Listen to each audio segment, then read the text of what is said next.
कि रहनुमा कैसा चुनना चाहिए। तो 4 हाथ का चौधरी और 5 हाथ का पंच, जाके घर 6 हाथ है बाकी अंचल पंच। हमारे इसी दोनों हाथों के बीच में एक तरफ मरकज है, दूसरे तरफ सीधे हाथ पे महबूबे इलाही है, निजामुद्दीन औलिया।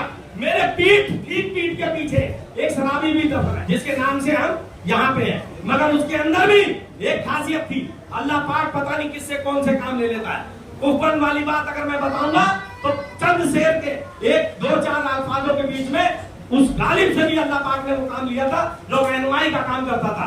हम ये कहते हैं कि अंसारी एक हो जाओ, मंसूरी एक हो जाओ, अलवी एक हो जाओ, पड़ोसी तो एक है नहीं। अगर हम नीचे तबके पे देवबंदी और बरेलवी में बटे रहेंगे, आपको पता है आज के टाइम में एक गिरोह बन चुका है। कहीं भी आप जाएंगे आपके दिलों में खटास पैदा होती है। तो पहले हम सफों में एक होंगे, उसके बाद अल्लाह की रहमत से हम जमाने में एक होंगे। अगर ऐसा मन में आप ताहिया रखते हैं तो गौर करो उन रहनुमाओं को जो अपने अपने फिरकों के नाम से दुकानें चलाए बैठे हैं। कोई बरेली से बात करता है, कोई देवबंद से बात करता है, मौका लगता है तो एक एमएलसी चला जाता है, एक राज्यसभा बन जाता है, एक जाकर मंत्री बन जाता है, मंत्री बनने की लालसा रखता है।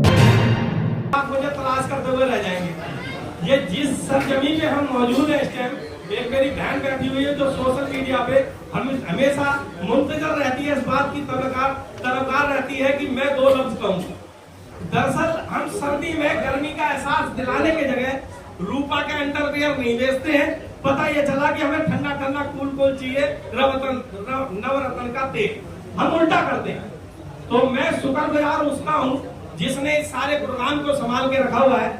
और ये माइक हमारा साथ नहीं दे रहा उस तरीके से जैसे मेरी आवाज आपके कानों तक नहीं पहुंच रही है, ठीक ही उस प्रकार से हम अब आगे असहाय मतलब बिल्कुल दबे कुचले और जिसकी कोई नहीं सुनता है, अल्लाह के रहमत से उसकी वजह सुनता है। ये आवाज हो सकता है कि सदन तक जाए, ये मोदी तक जाए, ये हमारे सरकार में बैठे रहनुमाओं तक जाए। तो मैं ये कह रहा था कि रहनुमा कैसा चुनना चाहिए। तो 4 हाथ का चौधरी और 5 हाथ का पंच, जाके घर 6 हाथ है बाकी अंचल पंच। मेरे ख्याल में जो बोल चुके हैं और जो बोलने वाले हैं, हो सकता है कि मेरे कुछ अल्फाज उनके कानों को मुतासिर कर जाएं। होता क्या है कि ये हाफिज गुलाम सरवर जिसका नाम बार बार लिया जा रहा है और जिन्होंने ये प्रोग्राम किया है, आपको पता है कि रहनुमा वो बहुत बेहतर होता है कौम का जो इमाम भी होता है। मैं वो खुशनसीब हूँ, मेरा इमाम मेरे साथ एक सिकंदर आजम है। ये अपनी जगह को छोड़ के और गुलाम सरवर एक ऐसे जगह मुसल्ले पे खड़े हुए जो मस्जिद थी और जुमे का इन्होंने नमाज भी अदा कराई, तकरीर भी कराई। तो रहनुमा ऐसा हो जो अदब एहतराम के साथ में, मर्यादा के साथ में अपनी बात को रखे। हर आदमी के अंदर लालसा होती है कि कोई आदमी ये सोच के चले कि मुझे एमएलसी बनने का है, मुझे लोकसभा जाने का है, मुझे सरदारी करने का कौम का। मैं बेसिकली अंसारी हूँ तो मेरे भी हिसाब किताब कहीं ना कहीं से होगा, मगर मैं आपको बिल्कुल हक के बात बताता हूँ जो माशरे में कभी भी असर करेगी मेरे कहे हुए अल्फाज पे। एक तरफ मेरे इस वाले हाथ पे एक है देवबंदी मरकज, आपने गौर किया होगा, और ठीक मेरे इस हाथ पे महबूबे इलाही निजामुद्दीन, बहुत काम की चीज है। पता ये चला कि हाँ हमारे इसी दोनों हाथों के बीच में एक तरफ मरकज है, दूसरे तरफ सीधे हाथ पे महबूबे इलाही है, निजामुद्दीन औलिया।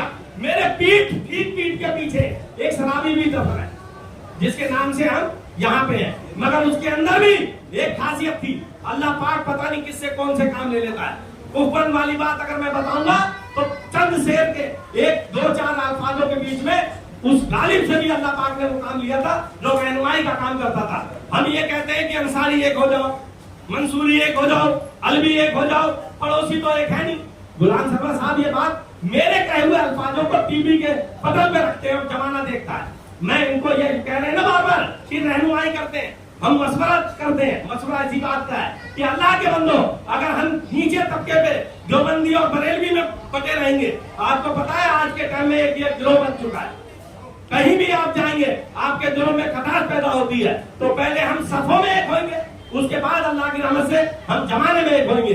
अगर ऐसा मन में आप ताहिया रखते हैं तो गौर करो उन रहनुमाओं को जो अपने अपने फिरकों के नाम से दुकानें चलाए बैठे हैं। कोई बरेली से बात करता है, कोई देवबंद से बात करता है, मौका लगता है तो एक एमएलसी चला जाता है, एक राज्यसभा बन जाता है, एक जाकर मंत्री बन जाता है, मंत्री बनने की लालसा रखता है। ये 300 ये 1989 पे कौन बहस करेगा जो हमारे हकूक बनते हैं। मेरी दरअसल समस्या ये है कि कभी आदमी अपने लाइन से भटकने की कोशिश ना करे, उसके लिए लिख के रखता है।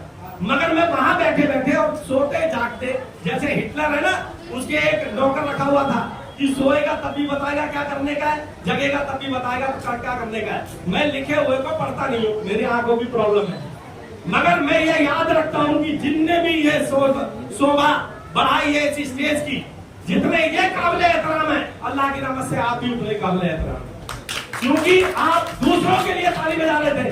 अल्लाह की रहमत से आप अपने हौसले को बढ़ाने के लिए अपने लिए तालियां बजाएं। तो कोई कहीं से आया है, कोई कहीं से आया है, किसी के अंदर कोई फन है, किसी में कोई फन है, मगर सारी पूरी पोटली की जो गांठ है वो उसकी शोभा बढ़ाती है। मैं हाफिज गुलाम सरवर का बेहद शुक्रगुजार हूँ कि हमेशा मुझे बुलाते रहे और मैं भी इनके संपर्क में रहता हूँ। अल्लाह के बंदो, जो गांठ बंधी हुई है, ये जो मुट्ठी बंधी हुई है, ये जो जज्बात हैं, अगर ये पोटली जिस दिन खुलेगी उस दिन ना सपा देखेगी, ना कांग्रेस देखेगी, ना बीजेपी देखेगी, क्योंकि मायावती जी भी वजीरपुर इंडस्ट्री एरिया से राजनीति स्टार्ट करके गई थी। ममता बनर्जी भी मेरे यहाँ से निकली है, स्वर्गीय काशीराम मेरे यहाँ से निकले। मैंने ही दिल्ली का बादशाह जो भगत बोला जाता था, इसके अलावा मैंने अपने एरिया से दिया। तो अल्लाह के बंदो, अगर मेरी यहाँ अटेंडेंस है और मेरी जरा से भी शब्दों में मधुरता होगी तो आप ये फिरका परस्ती का जो चोला है उतार के फेंक दो, अपनी मस्जिदों के सामने लिखो, क्योंकि पीलीभीत में, बरेली में, जगह जगह मस्जिदों में लिखा होता है इसका आना मना है, उसका आना मना है। ज्यादातर 99% यहाँ मेरे मजहब के लोग हैं। तो मैं यहाँ पे बताऊंगा कि जब भी कोई कहता है बरेली से, तो एक तौकीर राजा वो कह देता है हमारा इंटरनली मामला है। जमाने की तो आंखें है ना, देवबंद से कोई कह देता है ये तो हमारा आपसी मामला है फिरका परस्ती का। दरअसल ये हम सबका मामला है। एक हो जाओ, एक सफों पर एक करो, एक अपना नेता चुनो, क्योंकि lord of difference any other people, you are the choose only one person. आप लाखों में, हजारों में जब प्रधान चुन सकते हो, एमपी चुन सकते हो, आप प्रधानमंत्री चुन सकते हो, तो अल्लाह के बंदो एक रहनुमा भी चुन सकते हो। इससे बेहतर कोई रहनुमा नहीं हो सकता जो हमारे बीच है। अस्सलाम वालेकुम व रहमतुल्लाहि व बरकातहू। जय हिंद। 40 की बात हो रही है, सामाजिक सुरक्षा की बात हो रही है, तो सामाजिक सुरक्षा तब होगा जब आर्टिकल 40 जो है हम लोग समझ पाएंगे। उस पर ज्यादा हम समझाएंगे नहीं, गुलाम साहब पे छोड़ेंगे। लेकिन ये जो हमारा सामाजिक सुरक्षा 1989 जस्टिस रंगनाथ मिश्रा जी का पहल था कि हमारे लोगों को सुरक्षा दिया जाए, लेकिन वो फंदे बस्ते में डाला गया और कहीं न कहीं उसमें मतभेद हुआ। आज डॉक्टर दुआ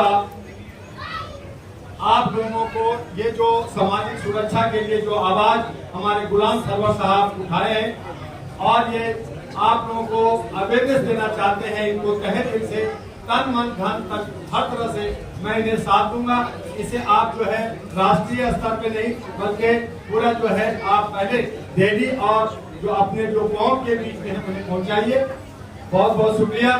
और जो भी हो सकता है सामाजिक सुरक्षा के लिए हम आपको जुडिशियल और एडमिनिस्ट्रेशन में साथ देने